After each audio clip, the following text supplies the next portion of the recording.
የህዝብን የልማትና የመልካም አስተዳደር ጥያቄ ለመመለስና የመንግስትንም ቅቡልነት ለማረጋገጥ ተግባራትን በዝርዝርና በጊዜ ከፋፍሎ ማቀድ ብሎም የሚታይና የሚጨበጥ ስራን ማከናወን ይጠበቃል። በዚህ ረገድም በማዕከላዊ ኢትዮጵያ ክልል በቀቤና ልዩ ወረዳ በያዝነው የ2017 በጀት ዓመት የልማትና የመልካም አስተዳደር ጥያቄዎችን ለመመለስ የሚያስችል ተግባር ተኮር እቅድ በማቀድ ወደ ተግባርም ተገብቷል። በዚህ መሰረትም የ2017 በጀት ዓመት አጋማሽ ለማከናወን የታቀዱ ተግባራትን በፍጥነትና በጥራት ለመከወን ባለው ቁርጠኝነት የልዩ ወረዳው የፊት አስተባባሪና መላው አመራር በተቀናጀ መልኩ በመስራት በግማሽ ዓመቱ አመርቂ የተግባር አፈጻጸም ማስመዝገብ ተችሏል። በተለይም የልዩ ወረዳውን የመልማት አቅም ከግምት ውስጥ በማስገባት በግማሽ ዓመቱ ከተከናወኑ ተግባራት መካከል ግብርና ዋነኛው ሲሆን በተለይም የልዩ ወረዳውን የምግብ ዋስትናን ከማረጋገጥ በዘለለ ልዩ ወረዳው በምርትና ምርታማነቱ በሀገር ደረጃ እንዲታወቅ ለማስቻል በኩታ ገጠም የመኸር ጤፍ፣ የጸደይ ወራት ሽምብራና የበጋ መስኖ ስራዎች እጅግ አበረታች ከመሆናቸውም በላይ ለሌላው አካባቢ ተሞክሮ የሚቀመርባቸው እየሆኑ መጥተዋል። መሬት ከሀብትም በላይ መሆኑንና መልማት የሚገባው መሬት በቅጡ አለመልማቱን በቁጭት ሲያነሳ የነበረው የልዩ ወረዳው አስተባባሪና መላው አመራር የመልማት አቅም እያለው አቅሙን በአግባቡ ያልተጠቀመውን የልዩ ወረዳውን አርሶ አደር አቅጣጫ በማሳየትና በማቀናጀት አበረታች ስራዎች ተሰርተዋል። መሬት የሀብቶች ሁሉ ምንጭ ከሆነ ታዲያ የመሬትን ደህንነት መጠበቅ ደግሞ ለነገ የማይተውና ለትውልድ ጤናማ አፈርና የአየር ንብረት ማስተላለፍ የህልውና ጉዳይ በመሆኑ በግማሽ ዓመቱ የተቀናጀ የግብርና ስራ ለቤተሰብ ብልጽግና በሚል መሪ ቃል የተፋሰስ ልማት ስራ የክልሉ ከፍተኛ የስራ ኃላፊዎች በተገኙበት በልዩ ወረዳው በሩሙጋ ቀበሌ ተጀምሮ በሁሉም ቀበሌያት አጥጋቢ በሆነ መልኩ ከመከናወኑም በላይ አርሶ አደሩ ስለ ተፋሰስ ጥቅም ያለው ግንዛቤ እጅጉን ያስደስታል።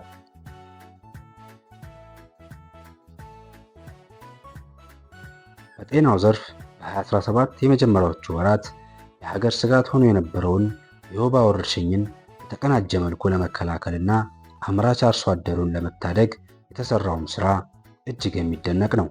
በተለይም የወባ ትንኝ የሚራባበትን ስፍራ ለይቶ ውሃ ያቆሩ ቦታዎችን የማፋሰስ፣ ኬሚካል የመርጨት፣ የአጎበር አጠቃቀም ላይ ይስተዋል የነበረውን ክፍተት ለመሙላት በተሰራው ስራ ለበሽታ መራባት የነበረውን ከፍተኛ ስጋት መቀነስና በሽታውንም መቆጣጠር ተችሏል።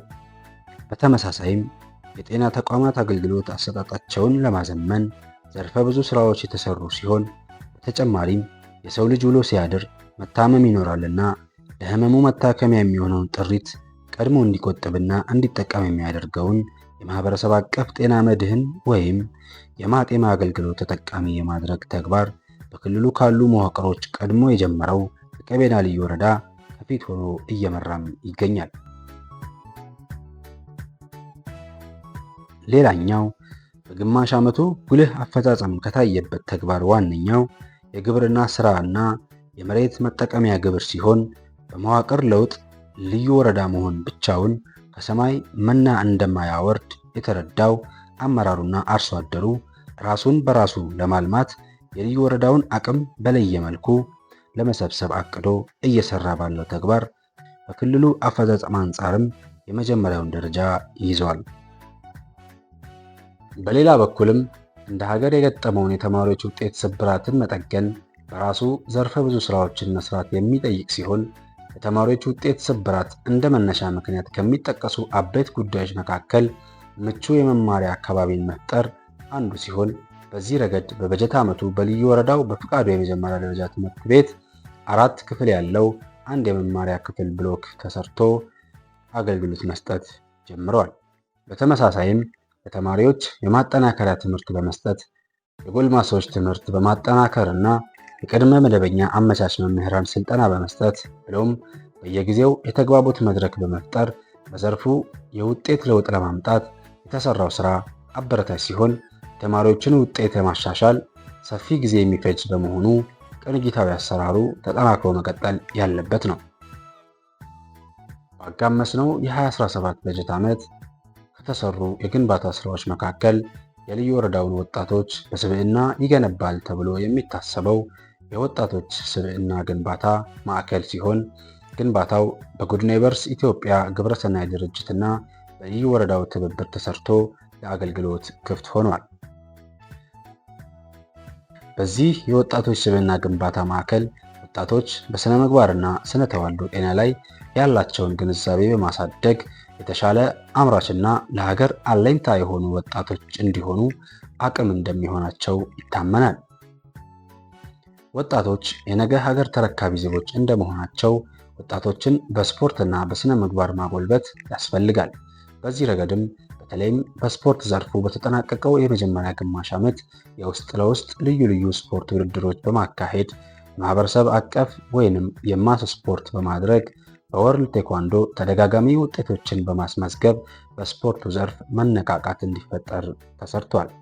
ወጣቶች በስብዕና ተገንብተው በስፖርት ዳብረው በትምህርትና ስልጠና ክህሎት ልቀው ሲሄዱ የሥራ ዕድል እየፈጠሩ መሄድ ደግሞ የተረጋጋና የተመጣጠነ ኢኮኖሚ ለመገንባት አይነተኛ መሳሪያ በመሆኑ በልዩ ወረዳው ወጣቶች ሥራ ዕድል ፈጠራ ዘርፍ በሰብል ልማት፣ በድለባና ወተት አቅርቦት፣ በዶሮ እርባታ፣ በብረታ ብረትና እንጨት ሥራ ተሰማርተው ኢኮኖሚያዊ ተጠቃሚነታቸውን እያረጋገጡ ይገኛል። እነዚህን ወጣቶች ለመደገፍ ብሎም ለማበረታታት የብድር አቅርቦትና የግብዓት ድጋፍን ጨምሮ ሰፋፊ ስራዎች የተሰሩ ሲሆን በተለይም በልዩ ወረዳው ለረጅም ጊዜ የተቀመጠ ከ4 ሚሊዮን ብር በላይ የነበረን ውዝፍ ዕዳ ከ3 ሚሊዮን ብር በላይ በማስመለስ በ6 ወራት ውስጥ ለ2808 ወጣቶች ሴቶችና ወንዶች የሥራ ዕድል መፍጠር ተችሏል።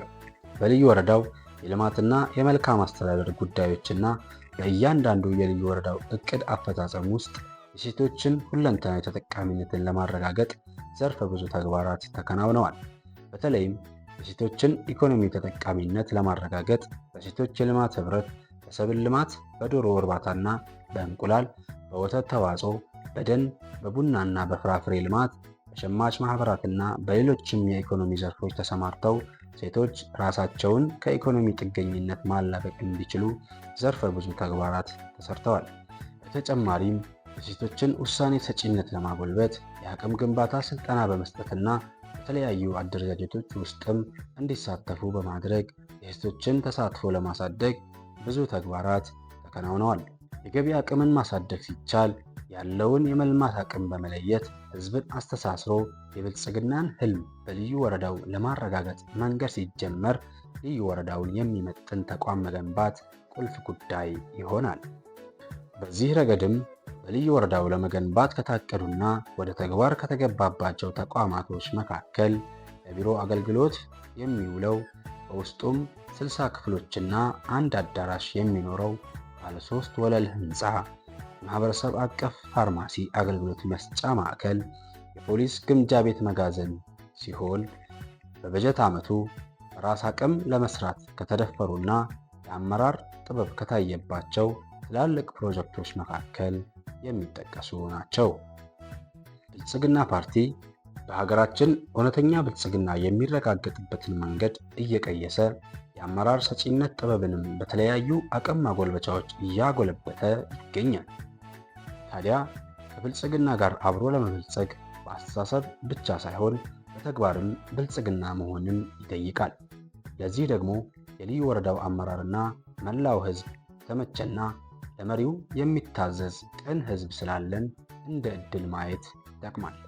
በክልሉ የተረጂነት አስተሳሰብ ከሌለባቸው 3 መዋቅሮች የቀቤና ልዩ ወረዳ አንዱ ሲሆን የልዩ ወረዳው ህዝብ በሃይማኖቱና በባህሉ የጠነከረ የመረዳዳትና ጠንክሮ የመስራት እሴቱን ስላዳበረም ጭምር በቀቤና ልዩ ወረዳ ሙሉ አካልና ጤና እያለው በተረጂነት ስሜት የሰውን እጅ ጠብቆ የሚኖር የማህበረሰብ አካል የለም።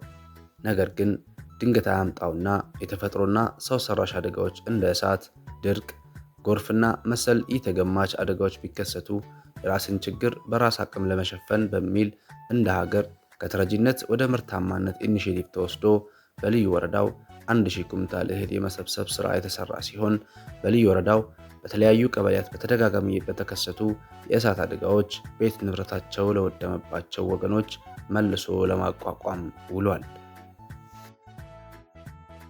የልማትና የመልካም አስተዳደር ጉዳዮችን ለመመለስ የተመለሱትንም ለማጣጣም ብሎም ሀገርን እንደ ሀገር ለማጽናት ባህል፣ ታሪክና ትውፊትን ለትውልድ ለማስተላለፍ ሰላም አይነተኛ መሳሪያ ይሆናል። ሰላም ከራስ ይጀምራል፣ ቀጥሎም ወደ ጎረቤት ይዛመታል። በዚህ እሳቤ የቀቤና ልዩ ወረዳ ከአጎራባች ኦሮሚያ ክልል ጎሮ ወረዳ ከጉራጌ ዞን አበሽጌ ወረዳ ጋር የቀጠናውን ሰላም በዘላቂነት ለማስጠበቅ ብሎም ዜጎች ሳይሳቀቁ ወጥተው የሚገቡበትን መንገድ ለማመቻቸት የልዩ ወረዳው አስተዳደር እንዲሁም የጸጥታው ተቋም ብዙ ርቀት ተጉዘዋል። ብልጽግና ከሰማይ አይወርድም። ብልጽግና ጠንክሮና ሕዝብን አቀናጅቶ የመስራት ውጤት ነውና ይህንን ለማረጋገጥና መሬት የነካ ስራ ለመስራት ስለ ሰላም መስበክ፣ ስለ ሰላም መስራት፣ ሰላምን ማምጣትና ሰላምን ማረጋገጥ ለነገ የሚተው ስላይደለ ከልማቱ ጎን ለጎን ሁላችንም ለሰላም እንትጋ፣ ሰላም እንሁን፣ ሰላም ሁኑ።